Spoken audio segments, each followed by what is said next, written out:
In the fall of 2014, the intersection of money and power came together in an extraordinary phone call between Mayor de Blasio and one of his biggest donors. Developer Jona Rechnitz wanted City Hall to clear up some illegal hotel citations he faced. The mayor wanted some serious money for his bid to return the state Senate to the Democrats.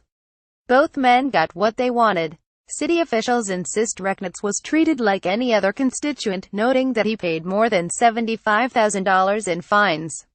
But a Daily News review found that after that payment was made, the complaints about illegal hotel activity at his building continued for nearly a year beginning in February 2015, but no more sanctions were issued. The city received 19 complaints that the building was openly being used as an illegal hotel. Tipsters described groups of tourists showing up with suitcases in the early morning hours.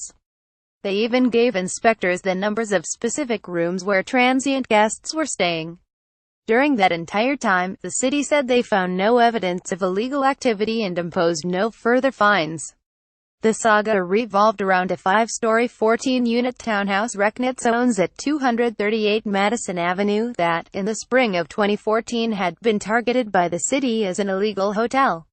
For months the building's department had received complaints that tenants were renting out their apartments via Airbnb to tourists.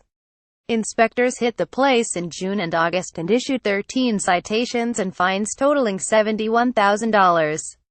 David Wexler for New York Daily News. Rechnitz said had complained about this to Ross Affinger, the mayor's top fundraiser.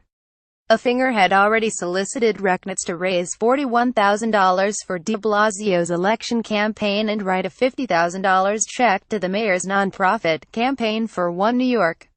But when Affinger asked again, Rechnitz said had had enough. This money for X's conversation between Affinger and Rechnitz emerged on October 27 as Rechnitz testified as the government star witness in the bribery trial of jail's union boss Norman Seabrook. Rechnitz has pleaded guilty to a theft of honest services conspiracy charge and he's hoping for leniency at sentencing. Rechnitz said Affinger asked him in fall 2014 to pony up for the mayor's then nascent effort to flip the state Senate from Republican to Democratic control. The mayor was looking for big donations well above the $10,300 individual donation limit and had come up with a way to do that by steering checks to candidates through upstate Democratic committees. The committee limit was $102,300. Rechnitz wasn't having it. I told him no, I'm not giving, Rechnitz testified last month. I'd been frustrated that we had a lot of requests and issues on the table that weren't being attended to in a timely fashion. Barakazagwi, he said. He told Affinger, all you do is come here when you need money. Rechnitz claimed Affinger then suggested talking to the mayor directly.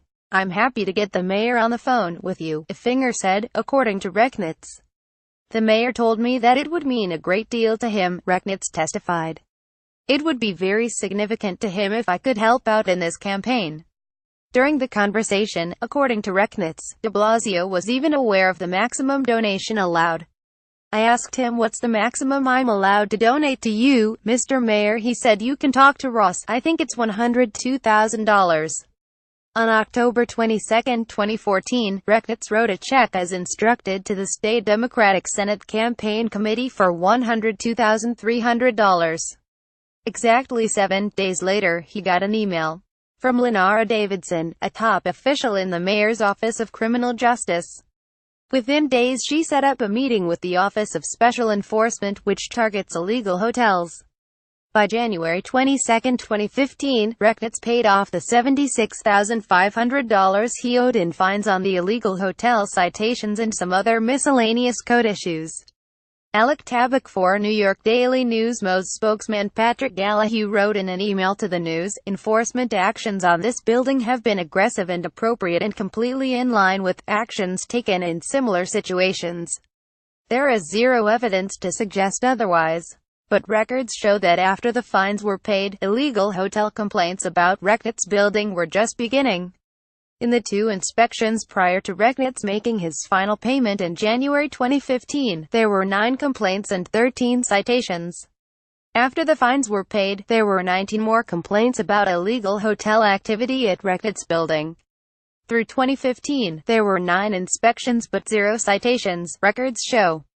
During this time, the city was often given specific tips on how to catch transient tenants. Guests stay for 1 week and best time to find them is in the morning. New guests come weekly, one tipster said. In fact, during a July 10, 2015, inspection, the mayor's Office of Special Enforcement found evidence that illegal hotel activity continued. Records of that inspection state transient use found.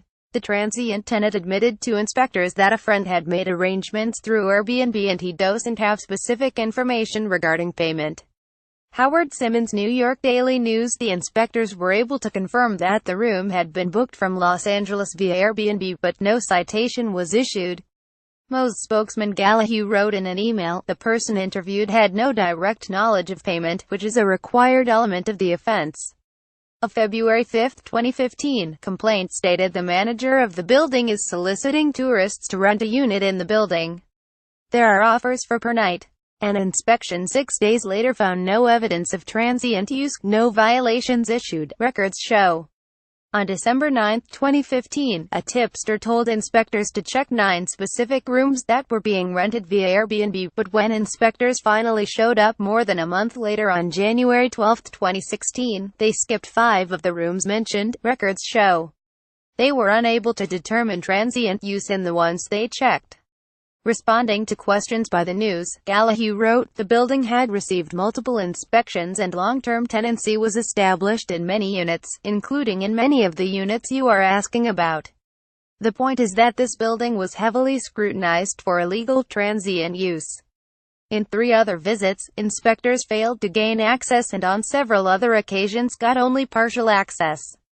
New York Daily News. Gallahue added that fines were imposed on rechnitz and the illegal conduct appears to have been corrected as subsequent inspections did not uncover any illegal transient use.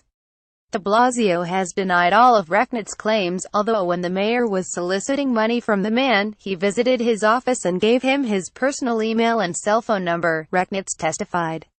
He told me to call if there's anything I need, always be in touch, rechnitz testified. And rechnitz said he made very clear to de Blasio's key fundraiser, Effinger, that he expected lots of access to City Hall in return for his donations.